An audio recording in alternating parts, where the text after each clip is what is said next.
سلام تماشابینان شبکه اگروتک تی جی. با شما من یوسف عزیزов. موضوع امروزه ما درباره تاریخ و پیدایش نان بوده.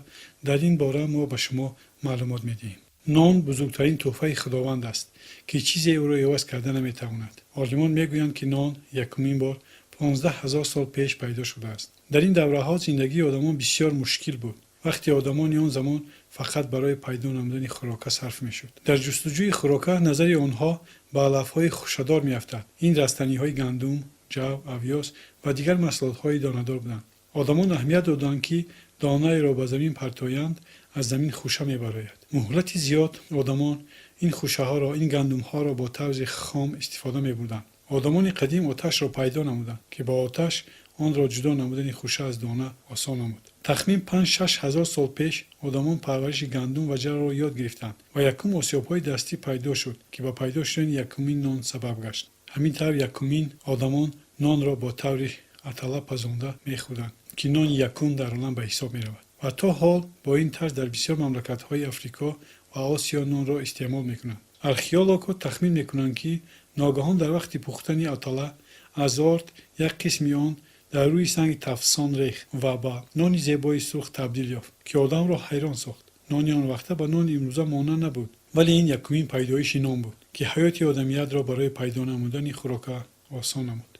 بسیار سالها گذشت. رومی‌ها از خمیرتروش تیار کردن نان را یاد گرفتند و قصه آن چنین است. روز یک غلام رومی سری وقت پختن نان را فراموش کرد. بعد چند لحظه آمد دید که خمیر دم کرده است و برای آنکه جزا نگیرد آن خمیر را نان کرده پخت. در نتیجه نان ملایم و سرخ و خوشخور شد. در یونان قدیم نانپز یکی از وظیفه‌های بلند و با آبرو به حساب می‌رفت که حق کاری او 10 مرتبه از حق کاری گلادیاتورها زیاد بود. با قانون‌های کهنه آلمان جزای کشتن نانپز 3 مرتبه وزنین از کشتن آدمی عادی بود. در ویزانتیه باشد با نانپزها یگان قانون دولتی دخالت نمی‌کرد، لیکن اگر نان پسیفه تیار می‌کردند جزای آنها سرشان را می‌تراشیدند، دستال با شرمندگی می‌بستند یا اینکه از مملکت پیش می‌کردند. 2000 سال پیش باشد در روم هیکل نانپز این شهر مارکو وینگلیو اوریساکو مانده شده بود. نان این یکی از مقدس‌ترین و عزیزترین مال است برای تاجیکان.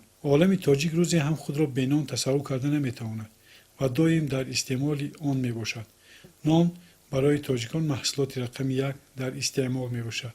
به حساب میانه در یک ماه یک نفر 5-10 کیلوگرم نان استعمال میکند و این هم باشد به شکل نان خانگی، نان نانوای و غیره. تاجیکان نان را از قدیم آریان استفاده میبردند و دیگر خلقیت‌های شمالی از مردم تاجیک و فارس استعمال نان را کسب کرده یاد گرفتند.